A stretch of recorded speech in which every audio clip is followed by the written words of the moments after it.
Պարոն վարչապետ, դուք համաժողովի ժամանակ արձագանքել եք Ալիևի հայտարարություններին, որտեղ նա հղում էր կատարում ցարական ժամանակաշրջանի քարտեզներին եւ հայկական բնակավայրերը ադրբեջանական անվանումներով էր ասում։ Նաեւ Ալիևը այդ հայտարարություններում խոսում էր ոչ թե տանկերով, այլ ավտոմեքենաներով Հայաստան գալու մասին։ Ինչպես կմեկնաբանեք, արդյոք այս հայտարարությունները որքանով էլ ներքին լսարանի համար է ասում, չի հակասում օգոստոսի 8-ի Եվելի եմ ասում,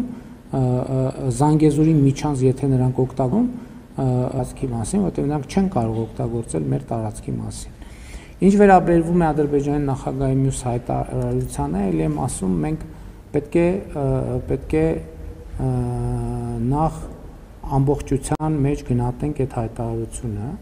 որովհետև ես նախորդ օրն էլ լրագրողը հարց տվեց, շատ կարևոր է որ ճշգրիտ լինի, ճշգրիտ արձանագրենք ինչա տեղի ունեցել, հետո նոր գնահատենք։ Իսկ որն է ճշգրիտ արձանագրումը, որովհետև մեր մամուլում ես էլ եմ ասում, այդ ընդհանրապես իմ գործառույթը չի, ես սրա մասին պետքա չխոսեմ, սրա մասին պետքա խոսեն լրատվամիջոցները, ովքեր տեղեկատվությունը պետքա ճշգրիտ փոխանցեն, որ հարցը ճշգրիտ ձևակերպի, որ պատասխաններ լինի ըստ էության եւ ոչ թե ուրիշ բանի մասին։ Օրինակ ասում են, որ Ադրբեջանի նախագահն ասել է չկա Սևան, կա Գյոյչա, մինչդեռ հնչել է հայտարարություն, որ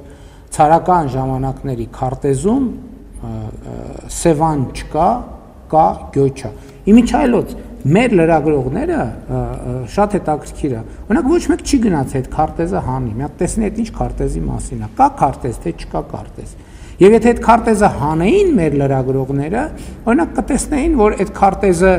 ինչքան այդ տեսակետից կարա աննպաստ լինի Հայաստանի համար, երկու այնքան կարա աննպաստ լինի ցանկության դեպքում Ադրբեջանի համար, որտեղ օրինակ կարա պարզվի այդ քարտեզի վրա Հայաստան կա, վայ ներողություն, իսկ Ադրբեջան չկա։ Իսկ դա ոնց մեկնաբանենք։ Ես դրա համար եմ ասում, այդ անօգուտ գործողությունը, ել չեմ ասում, եթե ցարական քարտեզներով գնանք եւ ինչու՞ միայն ցարական, դրանից առաջ սուլթանական, դրանից առաջ շահական, դրանից առաջ խանական, դրանից առաջ խալիֆայական, այդ քարտեզներում ոչ Հայաստան կա, այսինքն Հայաստան կա, ոչ Հայաստանի Հանրապետություն կա, ոչ էլ Ադրբեջանի Հանրապետություն։ Այդ հղվող քարտեզին ասում եմ շատ պարզ գրած է Հայաստան, Հայաստանի տեղում այսօրվա, Ադրբեջանի տեղում Ադրբեջան գրած չի։ Եվ ինչի համար։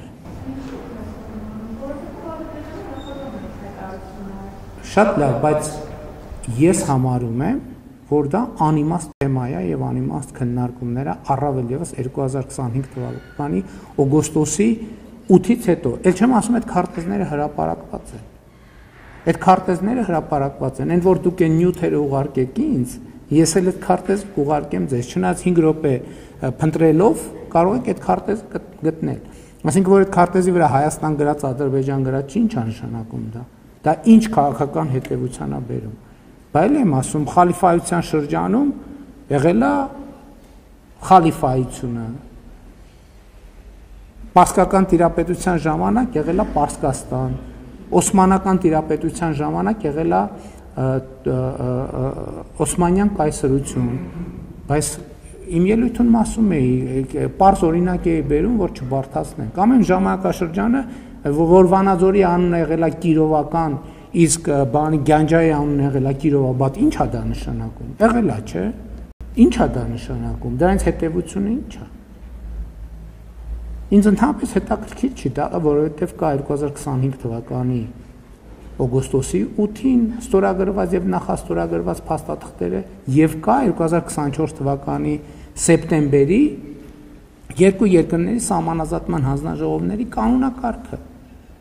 Այսինքն հիմա անկնել պատմական բանավեճերի ես էսա գրած եւ այդ բոլոր անունները ով ասել որ այդ անուններն ադրբեջանական են։ Այդ անունները թուրքական են, պարսկական են, արաբական են, մոնղոլական են։